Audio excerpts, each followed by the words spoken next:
Je vous retrouve, installez-vous bien là, je vous retrouve avec tout le plaisir que vous imaginez. Ça va être le dernier rassemblement populaire auquel je participe pour cette campagne. Et je préfère vous dire que je compte presque les heures pour que ça soit fini, parce que réellement, j'en peux plus. Et je ne suis pas le seul. Mes premiers mots, pensant aux 35 000 de ces Marseillaises et Marseillais qui ont fabriqué, confirmé l'existence de cette France insoumise dont on disait qu'elle était tout entière liée à ma personne, comme si le peuple qui s'est rassemblé pour 20% d'entre lui avait fait autre chose que de choisir un programme. Le programme L'Avenir en commun, qui dorénavant est la pierre fondatrice de l'entreprise que nous avons commencée pour toute la décennie qui vient. Car mes amis, sachez-le, moi, un autre, une autre, en toute hypothèse, le jour va venir où ce programme va s'appliquer. Et il s'appliquera parce que les équipes sont prêtes et parce que vous aurez compris à quel point il dépend de vous, vous tous, vous qui êtes là, qui vous êtes donné la peine de venir jusque-là, une fois de plus, parce qu'il y avait un appel à rassemblement. Dorénavant, il faudra ici à Marseille, ça manquait ça, les Larsen. Il n'y en avait plus depuis quelque temps, retour du Larsen dans mes meetings. Qu'est-ce que j'étais en train de dire? Oui, il faudra s'habituer à ce que, à l'une et l'autre occasion, je vienne ici entouré de cette belle équipe que vous avez vue. Les gens, écoutez-moi, il y a ceux-là de Marseille, et puis tous les autres de tout le département et de toute la France, ils étaient 100, 160, et tous ceux que vous n'avez pas vus parce qu'il n'y avait pas leur nom sur les bulletins de vote, mais qui se sont dépensés de toutes les façons possibles, qui sont cette force immense qui va croissante d'une bataille à l'autre parce qu'elle est consciente et pleine de ses objectifs. Mes amis, un grand salut aux 560 candidats de la France insoumise. Et je vais étendre mon salut, même si des fois on s'est un peu tiré les cheveux, et même plus, à tous ceux qui se sont engagés dans cette bataille si difficile. Il faudra prendre l'habitude, si vous le voulez bien, si vous m'élisez, à ce que régulièrement je vienne parler de politique devant vous. Je ne suis pas venu les poches pleines de travaux à distribuer, d'appartements ou de je ne sais quoi. Je préfère vous dire tout de suite, nous n'en avons pas. Et si nous en avions, nous ne les distribuerions pas d'après nos faveurs. L'idéal de dignité auquel nous aspirons, c'est que nous nous adressons à la conscience politique des gens, au meilleur d'eux-mêmes. Nous ne sommes pas là pour flatter, séduire ou acheter. D'ailleurs, je tiens à le dire et qu'on l'entende une bonne fois pour toutes, nous ne payons pas les colleurs, nous ne payons pas les assesseurs, nous ne payons pas les militants, nous ne payons rien. Nous donnons de nous, de notre énergie, de notre amour, de notre intelligence. Et que ceux à qui ça ne plaît pas passent leur chemin. Ils n'ont rien à faire dans nos fils. Ici, ce sont les purs, les têtes dures, les irréductibles, ceux qui plaident pour leur cœur et leurs idées, et rien d'autre. Alors, vous avez compris la leçon numéro 1 du premier tour de l'élection. Prenez de la distance un peu. Ne restons pas le nez collé dans le guidon pour bien comprendre ce qui se passe. Toute l'Europe est entrée dans un grand tohu-bohu dont on ne sait pas comment il va finir et rebondir. C'est pour ça que c'est une si grande chance que nous ayons construit ensemble cet instrument qui s'appelle la France insoumise. Parce que ça n'existe pas dans tous les pays. Et parce que dans bien des pays, les gens très fâchés sont tellement fâchés qu'ils finissent par être fachos. Et ils le sont parce qu'il n'y a pas d'alternative pour eux. Parce que personne n'a construit avec l'énergie que nous y avons mis, cette force qu'on a construite ici. Et vous devez lire les événements français en pensant au monde dans lequel ils se déploient. La première caractéristique, c'est que les gens ont dit aux puissants, aux importants, aux deux partis qui, sous deux étiquettes différentes, pratiquaient la même politique en se moquant de vous à toutes les occasions, dégagez! Voilà ce qui s'est passé. Le sens du premier tour, c'est cet immense cri montant du pays dégagé. Les deux partis traditionnels ont été liquidés. Et je vous annonce qu'au deuxième tour, des fois dans des conditions que je désapprouve formellement, je sais que cette vague va continuer. C'est comme ça. Et la deuxième leçon, c'est cette insurrection civique froide qui a eu lieu dans le pays. Cette révolte des citoyens, silencieuse, muette, mais glacée. 50% des gens qui ne vont pas voter. Alors, le bourgeois dit « les gens sont fatigués ». Bah toi, t'es fatigué. Les gens ne sont pas fatigués. Les gens sont très fâchés, c'est pas pareil. Et c'est comme une force qui s'est accumulée de rage froide. On ne va pas voter. Je comprends ça. Je vous le dis franchement, je le comprends. Et puis des fois, c'était une telle pagaille. Évidemment, vous autres, vous suivez tout, vous comprenez tout, mais ce n'est pas le cas de tout le monde. Alors les gens ils disaient, mais qu'est-ce qui se passe? Ils n'ont pas reçu toutes les professions de foi.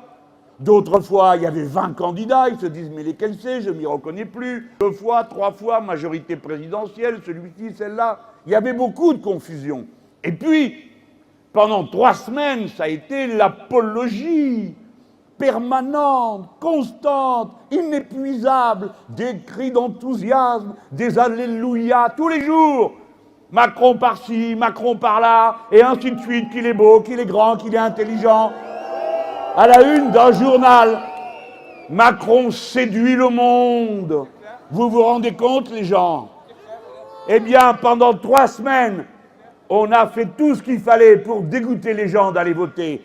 Parce que la profondeur du peuple français, elle n'est pas d'accord pour se transformer en une bande de moutons qui bêlent en cadence parce qu'on leur a demandé d'admirer leur chef. Mais les gens, ils ne savent pas de quel côté se tourner. Et si vous leur dites une chose, ils se demandent si vous parlez sincèrement ou pas. Et nous autres, on s'est épuisés pendant 3 semaines à essayer d'expliquer ce qui se passait avec le Code du travail. Pas moyen de se faire entendre. C'est pourquoi, vraiment, je remercie les 2 quotidiens qui ont fait leur travail.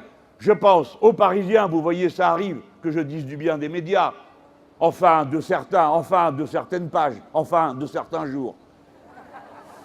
Eh bien, aujourd'hui en France, montrant ce qui était prévu pour le Code du travail, ou Le Monde, nous apprenons que tout le contenu de l'état d'urgence, qui est une situation, pour le coup, extraordinaire, allait se retrouver dans le droit commun. Et enfin, on a pu commencer à comprendre que oui, il y avait un problème qui se dessinait. Derrière le visage souriant, et les bonnes allures, et les cris de louange qui, pendant 3 semaines, avaient fait comme si l'élection législative était une formalité administrative. Alors les gens, maintenant, il faut regarder en face le bilan de tout ça. Parce qu'il n'est pas bon. Et moi, je ne suis pas venu seulement pour dire du bien de ceux qui sont d'accord avec moi. Je vous demande de réfléchir à ce qui est en train de se passer. Ce type est arrivé à entortiller tout le monde avec l'aide de ses 9 amis qui possèdent le 90% de la presse du pays. Et en entortillant tout le monde, on se retrouve dans une situation inouïe où on nous annonce qu'ils vont avoir 400 députés, peut-être 450. C'est-à-dire qu'il y aurait moins de députés d'opposition en France qu'il y en a en Russie sous M. Poutine. Voilà la vérité. Réfléchissez-y. C'est très dangereux pour un pays, pour une grande nation développée, d'avoir une situation pareille. Les gens n'ont pas voulu ça. Les gens, ils voulaient virer les autres. Mais maintenant, il faut faire avec ce qui nous reste pour tâcher de construire quelque chose qui soit à l'image de la patrie républicaine des Français. Ça n'est pas la France. Un système du parti unique, avec le chef tout-puissant, et le reste que je vais vous dire maintenant. Pas pour vous apprendre quelque chose, parce que vous le savez déjà, mais pour que vous reteniez les arguments et que vous alliez les expliquer aux gens. C'est une situation dangereuse. Qu'est-ce qui vous reste en main? De nous autres, 74 candidats au deuxième tour de la France insoumise. Ensuite, une série d'amis, de camarades du Parti communiste, et puis, puisqu'on me l'a demandé, quelques socialistes, puisque c'est les électeurs qui les ont mis là, qui avaient signé la motion de censure. Alors on a dit, au moins, ceux-là, il faut tâcher de sauver la situation, pourquoi pas les entraîner avec nous. Mais c'est tout ce qui vous reste, les gens. C'est tout. C'est très grave, mais c'est votre point d'appui. Alors je veux vous dire, pas à vous, c'est pas vous que je vais gronder, mais à vous d'aller le dire aux gens, quand même. Et ceux qui ont mon âge, d'aller dire aux plus jeunes et à ceux qui ont leur âge. Qu'est-ce que vous avez fait il y a 15 jours? Qu'est-ce que vous avez fait la semaine dernière? C'est quoi cette histoire? Qu'est-ce que ça veut dire? Il me manque 1000 voix pour avoir Sarah au deuxième tour. Où elles sont? Sinon chez vous, qui n'êtes pas sortis pour défendre les vôtres. Vous devez en responsabilité assumer cette situation. Je dis Sarah en pensant à combien de camarades. Vous avez vu cette horde, ils disent CSP+, catégorie sociale professionnelle supérieure. Il y en a partout dans les 400 macronistes. Ils ont naturellement une indifférence totale aux problèmes du peuple, tout simplement parce qu'ils ne les connaissent pas. Dans la vie, ils donnent des ordres, ils n'en reçoivent pas, comme vous autres, la plupart du temps, vous en recevez.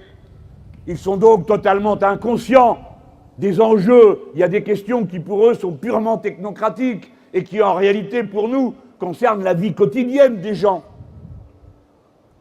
Voilà pourquoi, maintenant, chacun d'entre nous doit faire la liste de ceux dont il a entendu dire qu'il avait voté avec nous à l'élection présidentielle. Pour le dire maintenant, il faut revenir. On était 7 millions.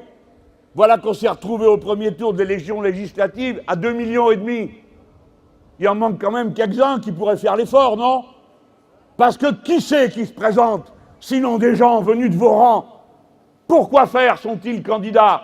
Ils ne prennent que des coups tout le temps.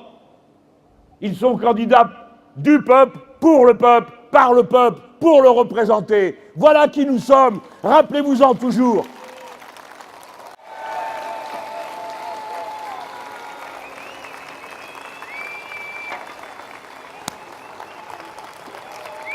Mes petits chéris. Ah non, merde, c'est branché, faut pas que je dise de conneries alors. Ça y est, on est tous là.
Et voici la projection de la nouvelle Assemblée nationale. En siège, la vague République en marche, MoDem, a bien lieu. Entre 400 et 440 sièges, il en fallait 289 pour avoir la majorité absolue. En première force de l'opposition donc, l'Alliance de droite, les Républicains, UDI, divers droite, entre 95 et 132 sièges. Derrière, l'Alliance de gauche, PS, PRG, divers gauche, 15 à 25 sièges, suivi de la France Insoumise de Jean-Luc Mélenchon et du Parti communiste, 13 à 23 sièges, puis le Front National, entre 2 et 5 sièges. Ce soir, nos adversaires dans l'histoire et dans la société semblent remporter une victoire qui paraît écrasante. Néanmoins, dans cette ambiance, il y a aussi des bonnes nouvelles, et même des très bonnes. La première est que l'abstention écrasante qui s'est exprimée aujourd'hui a une signification politique offensive.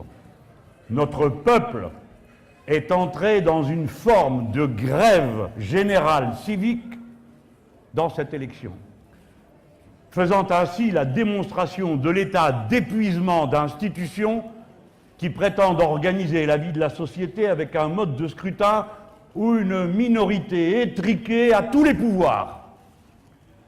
C'est pourquoi je vois dans cette abstention une énergie disponible pour peu que nous sachions l'appeler au combat, avec les mots et dans les formes qui conviendront à la compréhension et aux possibilités de chacun. Pour peu que nous appelions alors, cette force peut se déployer et passer de l'abstention à l'offensive. C'est à cela que nous l'appelons. La deuxième bonne nouvelle, c'est que pour le faire, le peuple français dispose à l'Assemblée nationale d'un groupe, la France insoumise, cohérent, discipliné, offensif,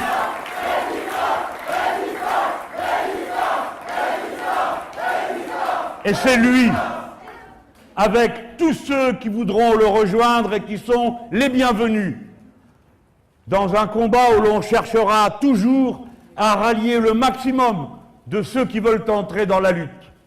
C'est lui qui appellera le pays, le moment venu, à une résistance sociale. Et j'informe le nouveau pouvoir que pas un mètre du terrain du droit social ne lui sera cédé sans lutte.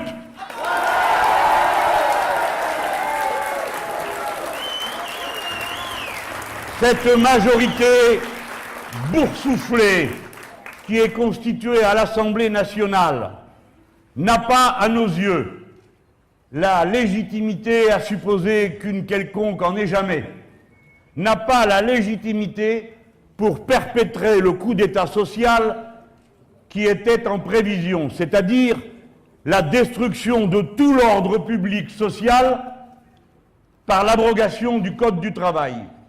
Cette majorité n'a pas la légitimité pour transformer le régime des libertés publiques dans le sens restrictif qui était prévu par l'idée de faire passer dans la loi ordinaire les dispositions, pour le coup vraiment extraordinaires, de l'état d'urgence.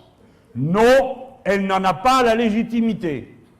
C'est au contraire la résistance la plus totale qui est légitime dans cette circonstance. Et c'est la raison pour laquelle je dis que le nouveau pouvoir, s'il juge que c'est vraiment la nécessité pour le pays et que cela est conforme à son intérêt, alors il faut qu'il procède par la voie la plus démocratique qui est en son pouvoir, c'est-à-dire que le peuple français soit consulté par référendum pour savoir si oui ou non il veut de ce que cette minorité prétend lui imposer. Voilà, mesdames et messieurs, mes bien chers amis, la raison pour laquelle je peux dire, sans m'éloigner trop de la conscience aiguë que j'ai de la gravité du moment, mes remerciements pour toutes celles et tous ceux qui ont permis l'élection de tant de nouveaux députés France Insoumise. Notre mouvement a à peine un an, je le sais bien, et nous marchons sur des sentiers inconnus de nous. Nous allons donc tâcher d'avancer en ayant toujours à l'esprit d'abord que c'est notre utilité pour les autres qui justifie notre existence. Je me réjouis de voir tant de jeunes hommes et de jeunes femmes, pour certains, et non les moins nombreux, à peine trentenaires, devenir vos porte-paroles. La jeune génération est là. Le combat est assuré en toute hypothèse de sa pérennité. Bien sûr, j'ai de la tristesse pour tous ceux qui auront, à la fin de leurs efforts, eu l'unique récompense de toucher de près du but, hélas sans l'atteindre. Ils vont me manquer, je vous le dis, mais notre groupe et notre mouvement, fort de ces 500 000 affiliés, est une force immense. Une élection est une élection. Ce qui compte, c'est la permanence, la fermeté des convictions et les formes d'organisation qui les portent. Eh bien, tout cela a été atteint, tout cela a réussi. Le peuple français n'a donné aucune chance aux survivants de l'ancien monde, et il nous a désignés pour dorénavant porter devant le fanal du combat. J'appelle, comme à l'Assemblée, dans le pays, dans les villes et les campagnes, à la formation partout d'un nouveau front populaire, politique, social et culturel, capable de rassembler dans toute leur diversité de méthodes d'action, de pensée, toutes celles et tous ceux qui savent et qui ont compris que le moment de l'histoire qui se présente devant nous s'écrit avec un grand H, et que nous allons choisir d'une façon ou d'une autre encore, dans les mois et les années qui viennent, dans quel monde nous voulons vivre, dans quelle société nous voulons vivre, c'est-à-dire que l'espérance d'un monde des jours heureux reste intacte, à la condition que dorénavant, la force de l'abstention devienne la force de la révolution citoyenne. J'ai un ajout à faire entre nous. Quand je suis arrivé là, je ne savais pas, mais il paraît que TF1 m'annonce élu à 60%.